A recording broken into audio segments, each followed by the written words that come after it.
so often we disregard our own experience and we look to the teacher, the book, whatever the understanding is in our mind, and we kind of just jump over what's actually occurring for us already. So just using that, using yourself as a guide. So that's one of the most important keys for liberation, is to the information. You're the barometer for truth. Your body, your heart, whatever is occurring for you, not what's occurring for the other person, whoever that might be. So it's kind of like we're conditioned from an early age to, get it right for the teacher, get it right, or for the book, or get the answers, and we shoot right up into our minds. So here that can unravel, and just going direct to what's happening here. And with that comes the question that is so potent, is what's the most important thing for me? What matters more than anything else? What do you want to dedicate your life and your energy to? And so what's the most important thing?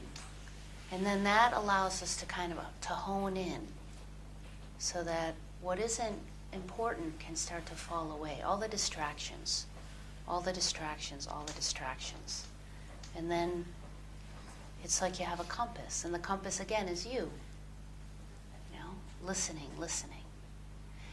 And then the ability to listen to what's here for us is enlivened, because we've already just taken care of so many distractions. So there's a big peeling back there, and peeling back, and you can listen for what's happening here. Yeah? And in that listening, you start to attune more and more to your own wisdom. And then you can create a wisdom dialogue with yourself.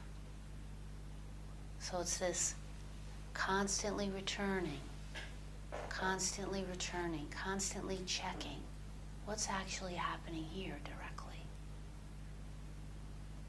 And trusting that. Yeah?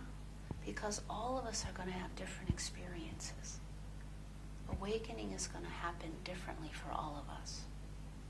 All of us have a different life course. We have a different history, a different past. So we all carry conditioning, and not all of it is the same. We have a lot of commonalities, right? And as we get clear on those couple of things, what is it that matters more than anything else? Just what am I here for? And listening to this.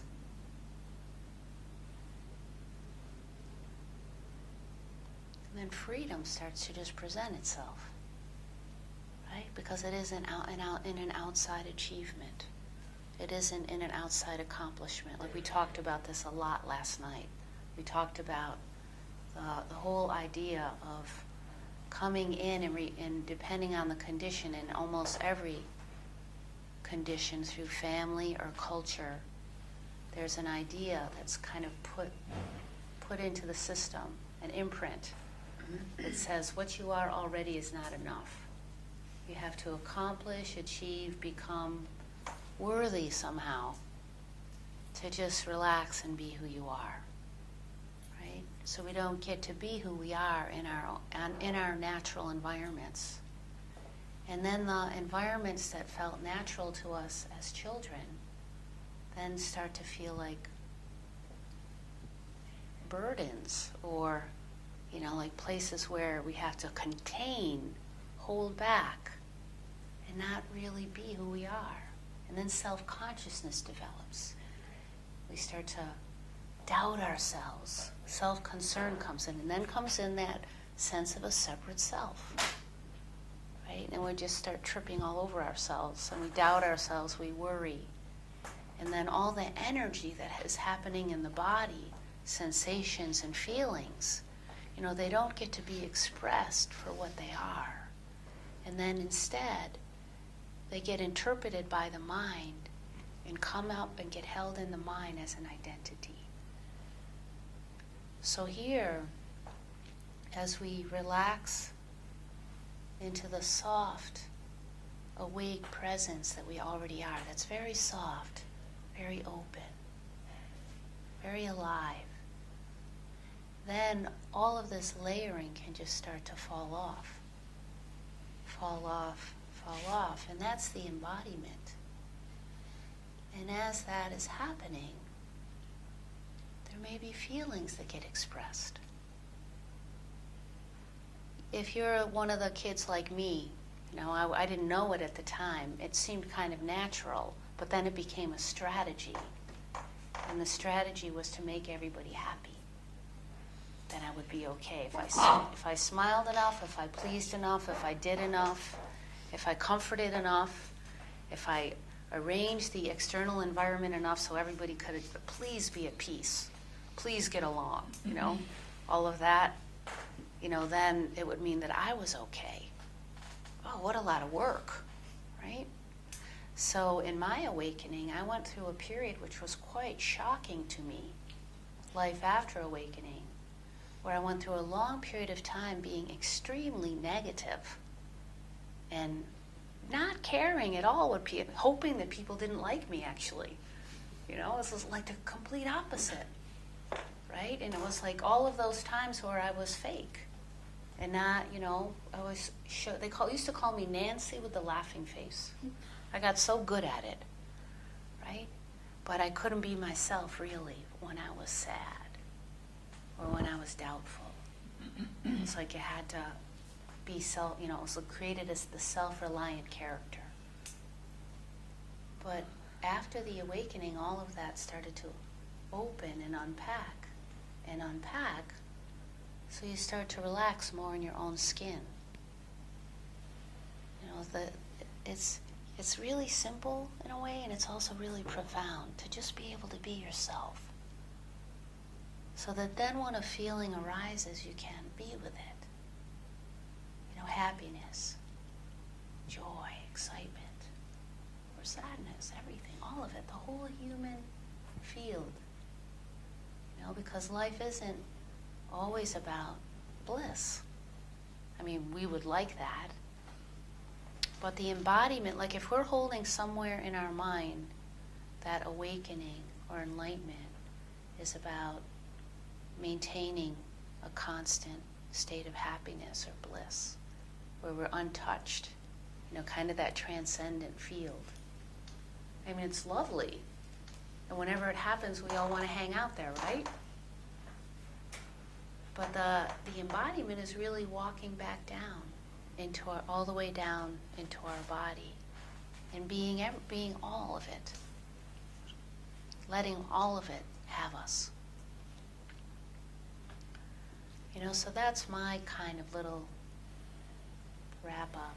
It's really just a brief framework that perhaps we can speak more about as the mind opens up, as the heart opens up, and as we open up here to our beingness, to our life force, the place where we get really grounded in the here and now. And this is, I think it was you that was talking about, like when we really let ourselves recede,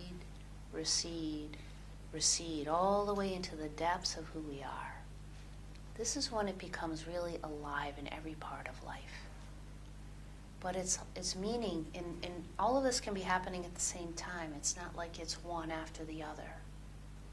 But as these layers are opening and we're passing through these phases, so to speak, it can be that it's all at once. It can be like for men often, it happens here first, and for women it happens in the heart area often first.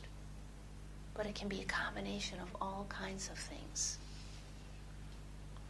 And this may be different than what you're used to hearing, because there are some schools of thought that talk about it all at once. And then it's just this and everything else. But in my experience, I can only talk from my direct experience, that awakening is the beginning of a mysterious, never-ending process of unfolding into the totality of who you are. And what you are is deep. There is no limit. So how could there be an end?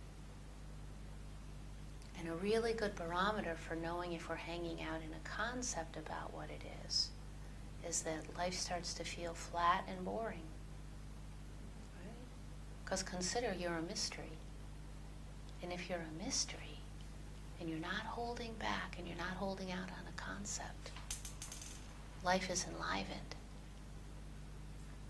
Because then your wonder is open. You're open to your wonder, to your curiosity.